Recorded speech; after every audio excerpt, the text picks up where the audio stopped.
Okay, so good morning, everyone. I'm Matt from the California Energy Commission's R&D division, and today I'll go over a high level of some of the things CalFlexHub is looking for in its next phase of research.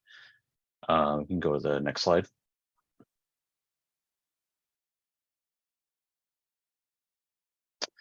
For the next phase, we want to continue advancing demand flexible technologies to help meet California's energy and environmental policy goals, mainly advancing electrification and decarbonization technical solutions.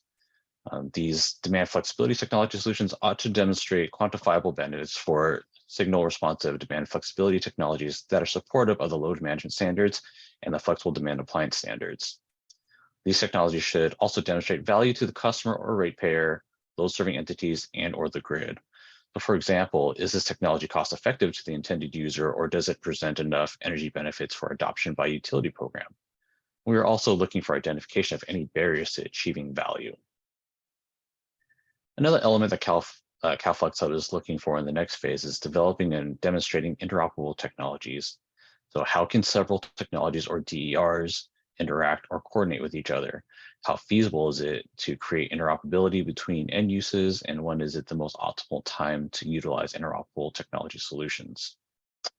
CalFlexHub is also looking for market and commercial adoption potential.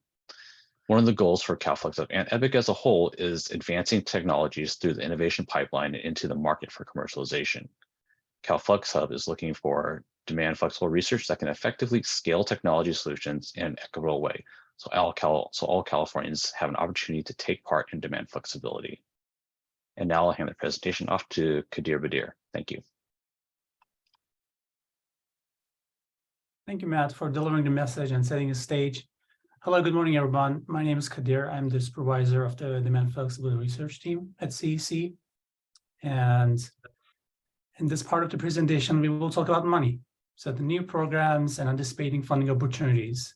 I should make it clear that everything I present today is publicly available information. However, it can be very overwhelming for stakeholders to track what's happening with so many new programs coming live. So we wanted to provide this update and add value to the symposium. Next present, yeah. So it has been a very interesting legislative year in 2022. CEC has seen significant growth in funding related to decarbonization, climate, and grid reliability issues. The results in a number of new exciting funding programs that are expected to make a big difference in the marketplace over the next decade. Today, I have only 2 slides summarizing these anticipated opportunities, both R&D and infrastructure funding. Before jumping into new programs on this slide, I'd like to give you an update on our ongoing EPIC program, the Electric Power Investment Charge, which also funds CalFlexHub. This year, we are starting our new investment cycle. Our second 10-year cycle for EPIC was reauthorized by PUC last May. And as a part of the reauthorization process, we developed an investment plan for the 2022-2025 timeframe. After conducting many stakeholder workshops, market reviews, consulting with electric utility representatives on emerging technologies and market needs. These plans list out the funding initiatives, like very high-level topics determined by the CEC staff. And there's a slide on the corner of my, there's a link on the corner of my slide here, so you can access the investment plan. And the plan, you will see 6 topics which are very relevant to the demand flexibility. And I underline 3 of these topics which my team is responsible for. If you're seeking R&D funding, I urge you to read the descriptions of these initiatives in the investment plan to see if it is, it fits into your research focus. And you can sign up our listserv to get notification about the funding opportunities. So at a glance, the initiative number 18, virtual power plants with autonomous and predictive controls, looks at the concept of local virtual power plants, especially with community choice aggregators. So we need local actors in both energy efficiency and demand flexibility for outreach, for training contractors, for local demonstrations, and CCAs have a unique ability to reach out to their customers. And in this initiative, our inspiration was Sonoma Clean Power's Leap Locally project, which is another CEC-funded project that created the Advanced Energy Center in Santa Rosa. So I recommend you check out their website and see all the local efforts, trainings, the demonstrations they have been doing in that area. So moving on to the next initiative, Initiative 19, different than the virtual power plants, which looks at the end users. This initiative specifically focuses on buildings as a resource, which is kind of different than managing individual end users separately. And this will be especially applicable for medium and large commercial buildings with energy management systems. The last initiative I highlighted here, that's Initiative 29, focused on smart panels to reduce the burden of panel upgrades and accelerate electrification. This topic we work with our building energy efficiency research team, and we will try to leverage what we'll learn from CalFlex Hub. So with that, we can move to the next slide.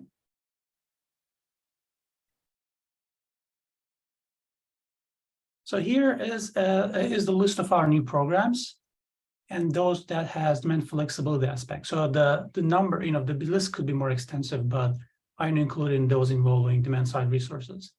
We expect that these programs will complement each other and have different priorities. It's important to understand the nuances to determine which programs may support your business or program. So these programs, they have different timelines for stat budget appropriation. And as you can see on the table, the column on the right, legislative budget fiscal year. So this is the time where the funding will arrive to CEC. And as you can see that most of the funding will not arrive at CEC before July 2023.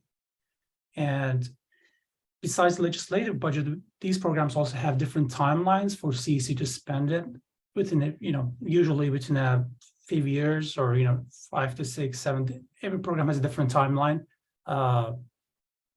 But, I'm not going to go into kind of details of these timelines. So I provide some link on my PowerPoint. If you're interested, you can click on those links and try to get more information. And for the CEC's spending timelines, that's going to subject to the release of the funding after stakeholder workshops and additional work that we need to do internally. And also, some percentage of this funding is going to be spent for the administrative cost by CEC. So the first program at a glance, Climate Investment Plan, is proposed to support California's clean tech businesses. This is not a loan program. However, it requires the recipient to pay the award amount plus 20% back to the state in certain cases, like when a company goes to public, for instance, in the stock market, or if there's a change of ownership. So we just had our first stakeholder workshop to determine the objective of this program last November 15. And, you can take a look at the records on CEC website to see the PowerPoint and the participants. And among these programs here I listed, I think the ones I highlighted with blue arrows are the most relevant to the demand response and demand flexible industry in general. For instance, the first one that I highlighted is the Industrial Grid Support Program. This will fund decarbonization and electrification projects for large industrial customers. There's a separate $25 million available for food processing facilities. And the goal from this programs are soft electrification. So that is electrification with controls and communications in place for energy management, so we can prevent an additional burden on the grid during peak hours. So moving to the next one on my list, which is the largest program, Senate Bill SB 846, which is the same legislation that extended the operation of the Diablo Canyon nuclear power plant. While extending the power plant, the legislature asked CEC to replace the share of this power station with cleaner and safer resources. And the good news is that the legislation requires us to prioritize demand-side resources. It's not clear at this moment whether the resource here may include voluntary resources that provide non-binding DR, similar to ELRP, or what we would expect from rate-based price response and demand flexible programs, or it's going to include the contract-based traditional DR programs. So all these details are kind of subject to further stakeholder discussion. We had our first stakeholder workshop on October 28th. Again, there are recordings on our website that you can take a look at it. And we expect this funding for this program to be released to CEC in 3 fiscal years, kind of exponentially, 100 million, 400, and then the third year, $500 million. So I think this could be a game changer for demand flexibility. And on the PowerPoint, I added a link here from OnConnect article.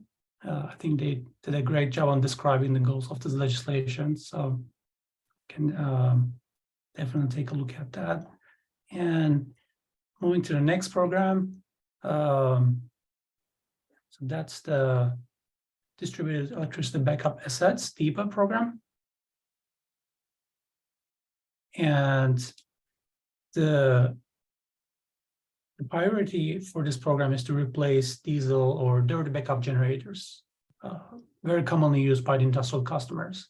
So the program allows us to consider energy upgrades, including behind-the-meter solar and battery, which could export power back to the grid during emergencies. So this is also a program that is currently under development. And both the DEBA program and the demand-side generation, demand-side grid support, DSGS, they were proposed under strategic reliability reserves. And with the DSGS program, we already released some amount of funding for municipal utilities. So the focus of that program is basically expanding the ELRP model to municipal utilities. And that program has been already in place. And again, that's kind of specific to municipal utilities. And outside the state funded programs, I also added here the federal stimulus funding that we receive from both IIJA and RIA opportunities. So the first one that I listed here, the section 40101B, that's the formula-based funding that allocated funding first to CEC. And that's about $170 million about improving the resilience of the grid. So again, like there's going to be some aspects of demand side programs, but at this point, it's all open stakeholder discussion and further internal analysis by CEC. So I think we need all stakeholders' input here, involvement, so we make sound decisions and make sure that we leverage other efforts, we don't replicate anything, and we make a difference. So your involvement is very important. And there's also future competitive programs, solicitations from DOE that CEC is also seeking additional funding, so that can increase our funding availability in the future. And finally, there's a link there that I put there, the CEC cost share.